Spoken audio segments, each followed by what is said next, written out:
उस गांव के बाहर एक कुआं था। गांव के लोग उस कुएं से पानी तो क्या, कभी उसके आसपास भी नहीं भटकते थे, क्योंकि उनका मानना था कि उस कुएं में भूत रहते हैं। हर अमावस्या की रात को उस कुएं से भूतों की एक बारात बाहर निकलती है, गाजे बाजे के साथ। उस बारात में एक दूल्हा जो घोड़े पर सवार होता है, वो भी भूत होता है। वो बारात गांव में आती है और एक जवान लड़की को ले जाती है। आज फिर ये मनहूस अमावस्या की काली रात आ गई। घर में जवान बेटी है, कैसे उसकी रक्षा करूं? डरने की कोई जरूरत नहीं, मैंने सभी खिड़की दरवाजे बंद कर दिए हैं। कोई भी दरवाजा खटखटाए तो खोलना मत। आज हम में से कोई नहीं सोएगा। तभी सुखदेव की बेटी विमला बोलती है, बापू, मुझे कुछ होगा तो नहीं ना?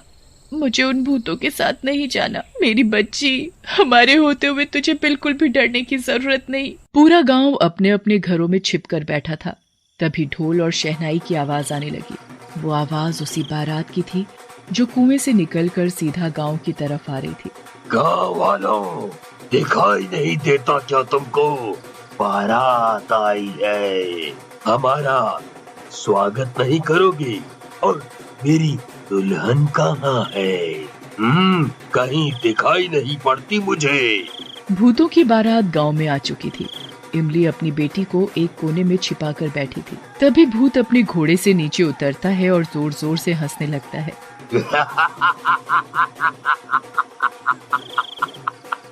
आज मेरी शादी है, बिना दुल्हन लिए मैं यहाँ से जाने वाला नहीं। तुम लोग मेरी दुल्हन को मेरे साथ विदा करते हो या मैं खुद उसे अपने साथ ले जाऊं?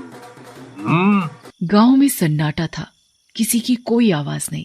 तभी भूत किशनलाल के घर में दरवाजा तोड़कर घुस जाता है। तुम्हारा दामाद आया है, स्वागत नहीं करोगे अपने दामाद का? मेरी बेटी को छोड़ दो, उसकी अभी शादी की उम्र नहीं है। वो तो अभी बहुत छोटी है, बच्ची है। मुझसे झूठ बोलता है तू।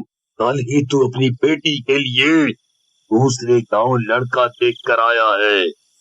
मुझे सब पता है, सब पता है। मेरी बेटी को हाथ लगाने की कोशिश भी मत करना। मैं उसकी माँ हूँ। तुम्हारे जैसे भूत के साथ अपनी बेटी की शादी कभी नहीं होने दूंगी। फिर क्या था, भूत को बहुत गुस्सा आता है। वो किशनलाल और सुमन की अपने दोनों हाथों से गर्दन तोड़ देता है और वो दोनों तभी दम तोड़ देते हैं। पुष्पा अंदर कमरे में छिप कर बैठी थी। माँ, पिताजी, तुमने मेरे माँ पिताजी को मार दिया। छोड़ मुझे अपनी माँ के पास जाने दे। पर भूत उसकी एक नहीं सुनता और उसे अपने घोड़े पर बैठाकर वापस कुएं में ले जाता है। सुबह होते ही इमली और उसके परिवार की सांस में सांस आती है। कल रात हमारी बेटी तो बच गई, पर जो सुमन के परिवार के साथ हुआ वो बहुत बुरा हुआ। पर कब तक हम अपनी बेटी की रक्षा करेंगे? एक ना एक दिन तो वो भूत हमारी बेटी को भी उठाकर ले जाएगा। उस रात के बाद पूरे गांव में मातम छाया हुआ था। गांव वाले मिलकर किशनलाल और सुमन का अंतिम संस्कार कर देते हैं, पर सबकी जुबान पर बस भूतिया बारात की ही बात थी। अरे भाइयों, ये सब कब तक चलेगा? वो भूत इस गांव में घुस जाते हैं और हमारी ही आंखों के सामने हमारी बेटी को उठाकर ले जाते हैं। किशनलाल की बेटी पुष्पा हमारी भी तो बेटी थी, हैं? बिल्कुल सही कहा। इस गांव की हर बेटी हमारी बेटी जैसी है।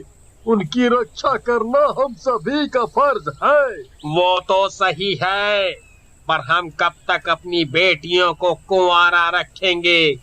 जिसकी भी बेटी जवान और शादी के लायक होती है, उस भूत को पता चल जाता है और वो उसे उठाकर अपने साथ ले जाता है। मेरी बेटी भी है, उसकी उम्र अब शादी लायक हो गई है। मैं कैसे अपने कलेजे को उस भूत के हवाले कर दूं? हम सब मिलकर उस भूत का सामना करेंगे। हाँ। अगले दिन पूरा गांव धर्मपाल की बेटी आशा की शादी की तैयारियों में लगा था। एक तरफ सजावट और दूसरी तरफ मिठाइयां बनाई जा रही। अब फेरों का समय था। दूल्हा दुल्हन मंडप में बैठे थे। तभी अचानक कुएं से भूतों की बारात बाहर आ जाती है। सभी गांव वाले भूतों को देखकर अपने अपने घरों में छिप जाते हैं। अरे गांव वालों, तुम सबने तो मेरा साथ देने का वादा किया था, अब क्या हुआ तुम्हारे वादे का?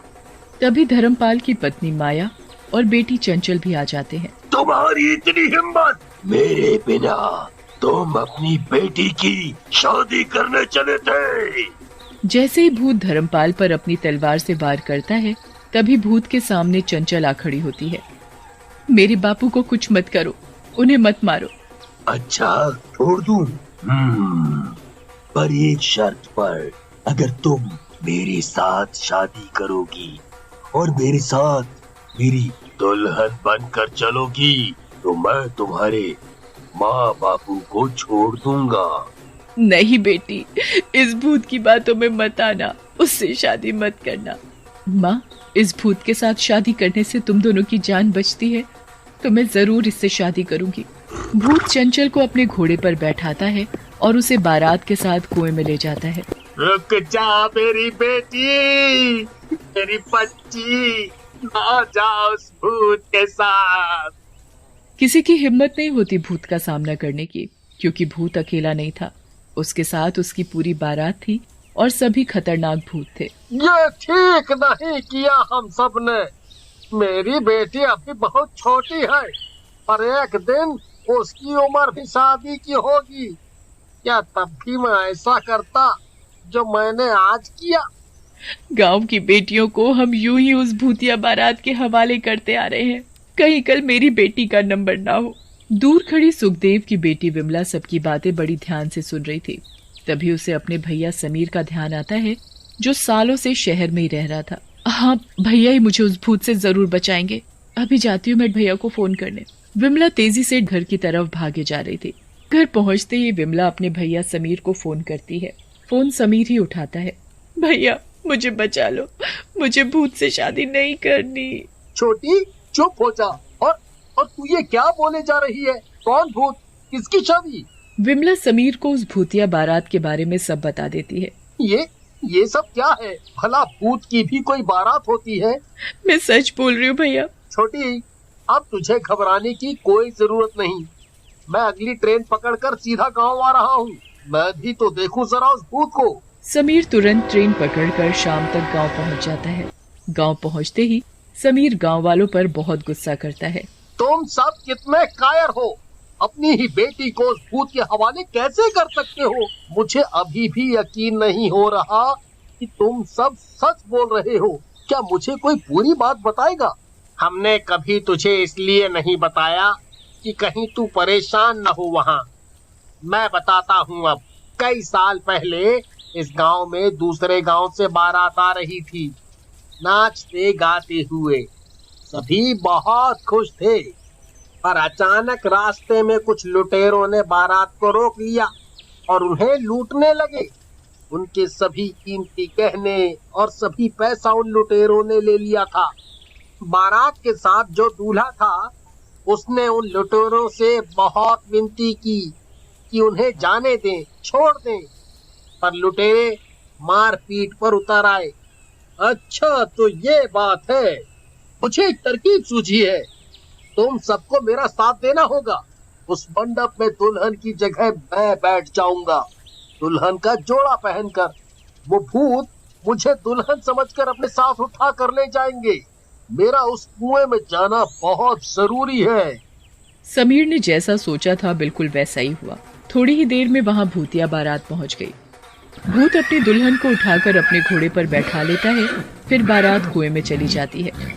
अंदर का नजारा देखकर समीर के होश उड़ जाते हैं। चारों तरफ कंकाल पड़े थे। वो कंकाल उन सभी बारातियों के थे जो अब मरकर भूत बन गए थे। तभी समीर अपने से दुल्हन का जोड़ा अलग कर देता है। धोखा, मेरे साथ धोखा हुआ। दुल्हन की जगह इस लड़के को भेजो। तभी समीर अपनी जेब से माचिस निकालता है और उन सभी कंकालों में आग लगा देता है। सभी कंकाल जलते ही पूरी बारात दूल्हे समेत गायब हो जाती है।